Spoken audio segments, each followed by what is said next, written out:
जी एक अजीब खबर सामने आई है। मोटरसाइकिल किस्तों पर देने वाले एक दुकानदार को 23 लाख रुपए जुर्माने के चालान आए हैं। अली मुमताज साहब कोई खुदा का खौफ ही नहीं कर रहे। मुझे जब से पता चला है कि मेरे नाम पे 23 लाख रुपए के चालान हो गए हैं, मेरी तो रातों की नींदें उड़ गई है। 23 लाख रुपया तुम्हारे नाम जुर्माना है, इसमें हमारा क्या कसूर है? मुझे क्यों बार बार सुबह से फोन कर रहे हो? मैं तो अब सुबह उठ के रोज उन लोगों को फोन कर रहा हूं जिन्होंने मुझसे किस्तों पे मोटरसाइकिलें ली है और अपने नाम नहीं करवाई। अच्छा, यानी आप किस्तों पे मोटरसाइकिलें बेचते हैं? जी भाई साहब। और जाहिर है जो लेके जाता है आप उसके नाम नहीं करवाते जितनी देर तक किस्तें पूरी ना हो। एग्जैक्टली। अगर आप उनके नाम मोटरसाइकिल करा देंगे तो या तो फिर किस्तें मारी जाएंगी या अगला मोटरसाइकिल लेके गायब हो जाएगा। बिल्कुल ठीक। मगर अब जो चालान आ गए हैं इतनी मोटरसाइकिलों के 23 लाख रुपए, वो भी अगर आप नहीं जमा करवाएंगे तो आपको पकड़ लेगी पुलिस और किसी कुकड़ों वाले खुड्डे में डक देगी। और भाई साहब यही तो टेंशन है जिसकी वजह से 4 दिन से ना कुछ खाया जा रहा है और ना कुछ सोचा जा रहा है। सोच सोच के दिमाग में खलियां पड़ गई है। भाई साहब दिमाग में खलियां पड़ गई हैं, आपका टांगों वाला दिमाग है। फिर जब आपको 23,88,000 का चालान आया ना, फिर आपको पता चलेगा कि दिमाग में खलियां कैसे पड़ती हैं। यार चलान की रकम सुन के मुझे तो हौल उठ रहे हैं। और तुम्हारा हॉल भी बहुत बड़ा होगा। और वीर मैं इसीलिए तो बारी बारी अपने ग्राहकों को फोन कर रहा हूं कि किस्त चाहे लेट कर दो लेकिन चालान फौरी भर दें। बिल्कुल ठीक। ओ भाई साहब 2 दिन किस्त लेट होती थी तो ये फोन कर करके तारे साड़ देता था, घर बंदे भेज देता था। अब कह रहा है चालान जमा कराओ, किस्त बेशक लेट जमा करा दो। यार चालान भी तो देखो 23,88,000 रुपए के हैं, जमा कराओ चालान। ओ मैं कैसे जमा करा दूं जी? मेरी जिम्मेदारी है किस्त जमा कराना। जब तक मोटरसाइकिल इसके नाम है चालान भी यही जमा करवाए। लो बल्ले ओए चलाक लोमड़ी, मौजा करो तुसी ते सोजा पैण मैनू। मैं तुम्हारा मोटरसाइकिल ही जब्त कर लूंगा। कैसे जब्त कर लोगे? ये पूरा माफिया जी हजूर। अच्छा ਜਦੋਂ ਮੋਟਰਸਾਈਕਲ ਇਹਨਾਂ ਕੋਲੋਂ ਲਈ ਹੈ ਇਹਦੇ ਬੰਦੇ ਕਹਿੰਦੇ ਨੇ ਜੀ ਮਠਿਆਈ ਖਵਾਓ, ਉਦੋਂ ਉਹਨਾਂ ਨੂੰ ਮਠਾਈ ਦਿੱਤੀ ਹੈ। ਫਿਰ ਜਦੋਂ ਨੰਬਰ ਲੱਗਾ ਕਹਿੰਦੇ ਨੇ ਸਾਡੀ ਤੇ ਮਠਿਆਈ ਬਣਦੀ ਹੈ, ਫਿਰ ਮਠਿਆਈ ਦਿੱਤੀ ਹੈ। ਉਹ ਕਿੰਨੀ ਕੁ ਮਠਿਆਈ ਦਈਏ ਇਹਨਾਂ ਨੂੰ? यार तुम चालान भर दो, मिठाई मुझसे खा लेना। ਉਹ ਭਾਈ ਇਕੱਲਾ ਹੀ ਖਾ ਮਠਿਆਈ, ਮੇਰੇ ਕੋਲੋਂ ਸਿਰਫ ਕਿਸ਼ਤਾਂ ਲਈ ਜਾ। और अगर किस्तें दे रहे हो तो चालान भी दो। ऐसे बात सुनो, असूली तौर पे ये बनता है कि जो बंदा मोटरसाइकिल इस्तेमाल कर रहा है हाँ जी और चालान करवा रहा है, चालान तो उसी को जमा करवाना चाहिए। बिल्कुल। कि बच्चों की खैर हो। यार मसला तो ये है कि 500 मोटरसाइकिलों का चालान हुआ हुआ है जो इसकी दुकान से गए हैं। ये किस किस के तरले करेगा?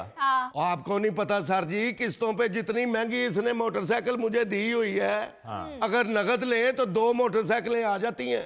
तो भाई मेरे नगद ले लेनी थी। उस टाइम तो तरले कर रहे थे, मिन्नतें कर रहे थे, हाथ जोड़ रहे थे कि ससुराल के सामने मेरी रहती नहीं है।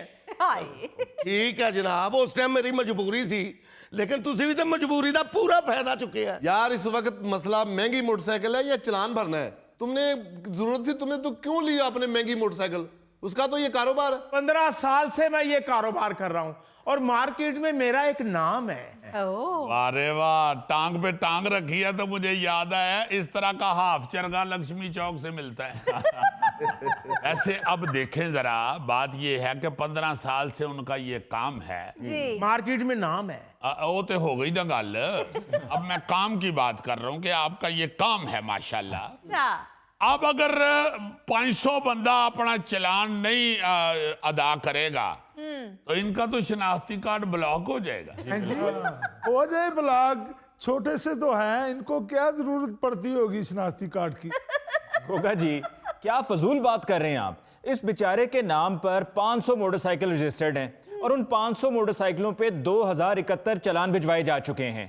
अब ट्रैफिक पुलिस ने इसको मोहलत दी है कि चालान जमा करवाओ। अगर इसने ना करवाया तो इसका शनाख्ती कार्ड मनसूख हो जाएगा, और अगर शनाख्ती कार्ड मनसूख हो जाए तो हर चीज टक हो जाती है। जी, शनाख्ती कार्ड ब्लॉक हो जाता है और हर चीज रोक देते हैं, कारोबार ये वो, कोई मूवमेंट हो ही नहीं सकती बंदे की। जी। अब बेचारा कैसे रोटी खाएगा?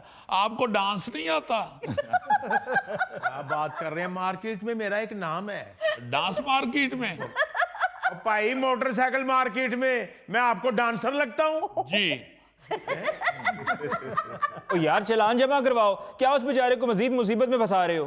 ठीक है जी, मैं करा देता हूँ। जहां मोटरसाइकिल की किस्तें देता हूँ, जुर्माने की रकम में से 100 रुपया महीना किस्त दे दिया करूंगा। बल्ले तेरियां चलाकियां। और यानी कि चलान भी किस्तों पे दोगे तुम?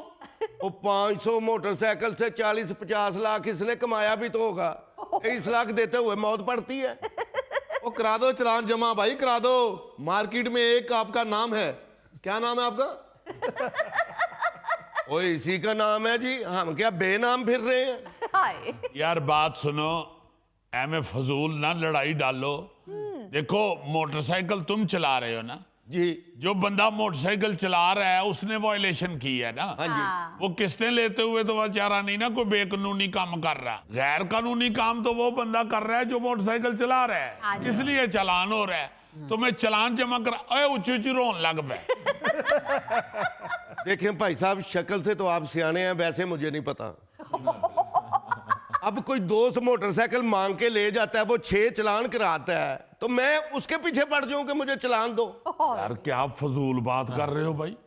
यार तुम्हारा अगर दोस्त भी ले गया मोटरसाइकिल तो इस्तेमाल तो तुम्हारे में ही है ना। वो बेचारे से तो तुम ले गए हुए हो मोटरसाइकिल। अब चला तुम रहे हो या तुम्हारा दोस्त चला रहा है या भाई चला रहा है, चलान जो करवा रहा है उसी को चलान भरना पड़ेगा। उसकी बात पर तवज्जो दो, वो क्या चाह रहे हैं? पहले ये तो देखो ना, मोटरसाइकिल तो मेरी दुकान से ले गए हो। भाई आपको भी अब समझ आ गई है, इस काम के लिए कोई और तरीका निकालें। मोटरसाइकिल आप जिसको किस्तों पर देते हैं फौरन उसके नाम पे करवाएं। गारंटी का कोई और तरीका निकाल लें। बिल्कुल। देखें जी, जब मैंने मोटरसाइकिल ली तब ये 70,000 की थी, अब तक 92,000 इसको दे चुका हूँ। 18,000 रुपए मेरे चलान के, ये तो फिर भी प्रॉफिट में है। लो यार जिस शरायत में मोटरसाइकिल ली थी तुमने वो तो तय हो चुका है, अब उसको क्यों डिस्कस कर रहे हो? चलान जमा करवाओ। अब करा दो यार, तुम्हारी मेहरबानी। अब तो मोटरसाइकिल का प्लग भी चीख उठा है। ये पाकिस्तान में तो जाकर अब सेफ सिटी की वजह से ये मसाइल शुरू हुए हैं कि जहां पर चलान भेजे जाते हैं और वो भी ई चलान, और जब ई चलान मौसूल हो जाता है तो तब किसी को पता चलता है कि गाड़ी का ये मोटरसाइकिल का चलान हो गया है। लेकिन दुनिया में ये तरीकाकार बहुत पहले से राइज है। भारत में भी कंपनीज क्या करती हैं कि वहां पर अगर किसी को मोटरसाइकिल या गाड़ी किस्त पर दी जाती है तो वो उस मुलाजिम या एजेंट के नाम पर रजिस्टर्ड होती है। अगर चलान होता है तो वो मुलाजिम या एजेंट उसके लिए जिम्मेदार होता है। नाइजीरिया में भी इसी तरीके से है कि वहां पर लोग क्या करते रहे हैं कि अगर चलान होता था तो वो गाड़ी या मोटरसाइकिल को छुपा लेते थे, और ऐसा करने पर भी उन पर मुकदमात दर्ज हो रहे हैं। अगर हम इंडोनेशिया की बात करें तो वहां पर पाकिस्तान वाला सिलसिला, जिस तरह अभी ये साहब बता रहे थे कि चलान हुए और वो चलान इनको भरने पड़ रहे हैं, तो इंडोनेशिया में भी इसी तरह से होता रहा है कि जिसके नाम पर मोटरसाइकिल है वो वही है कि जो मोटरसाइकिल किस्तों पर दे रहा है, और चलान भी उसी को अदा करना होते थे। अच्छा चलो फिर इंडोनेशिया वाले कुलिया इस्तेमाल कर